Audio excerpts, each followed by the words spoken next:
Oh snap!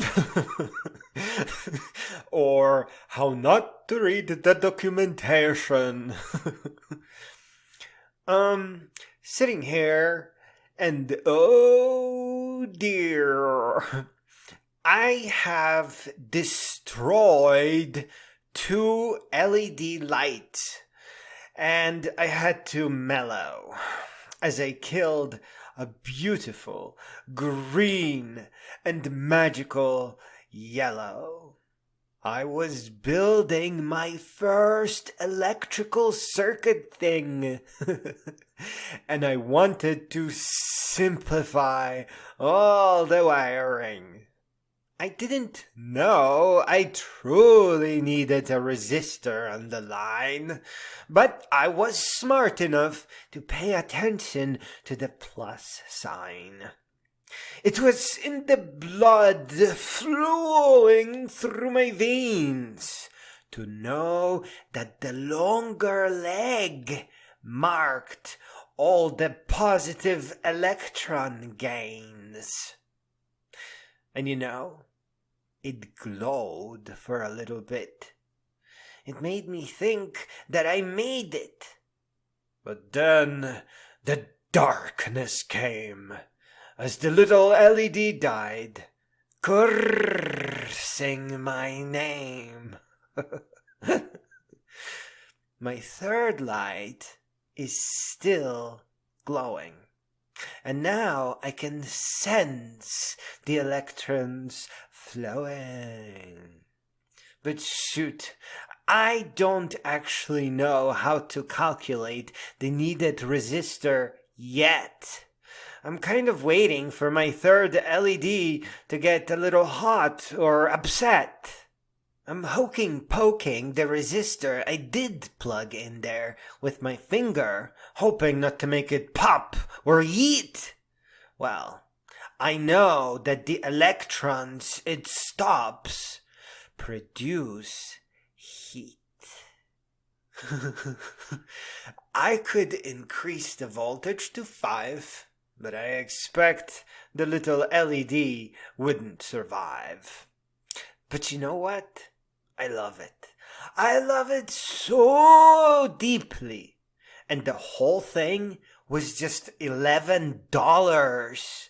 I bought it very cheaply. Even though my LED is not very bright, it is not as dim as I am about the source of this glowing light of the light. I know I used the wrong resistor number, but it has not fallen yet to that perpetual dark slumber. I poked the resistor to run another test, and I didn't get shocked. I must say I am impressed. Gosh, I am impressed with my new curiosity, even though the circuit I created is only a little short of atrocity. Plus, I learned something from the way my resistors are numbered. Uppercase letter R is the same as omega that stands for ohm, as you can't type omega without being encumbered. I also have a 1M resistor packet. That puts it in the million ohm resistor bracket. Even though I don't have an engineering degree, I keep admiring my beautiful and supremely dangerous LED. I just tried a 10 ohm resistor, and I think the LED seemed somewhat brighter. But it didn't burn out. I think this one is a real fighter. Dangerously, I tried 100, 220, and 330 ohm, even though I'm sitting here all lonely at home. But I'm okay. I did get it finally noticeably dimmer, and it made my day. Didi, get out of my laboratory! 51,000 ohm! And the electrons did not like that at all. It certainly looked like they were all hitting some kind of a wall. But we do have a huge problem. Here to my favorite subject we turn.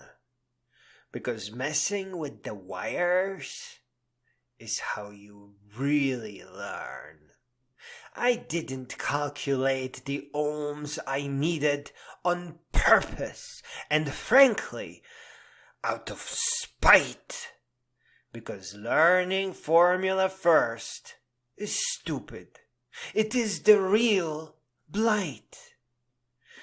Once you burn out your LED and figure out that a resistor will set you free, you whip out the resistors out on the table and frankly ignore the gosh darn label.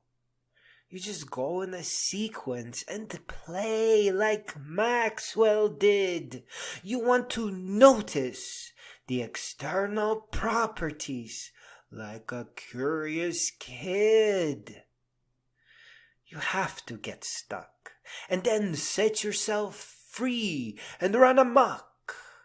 Just use a battery so that you don't end up being permanently blocked by getting horribly shocked.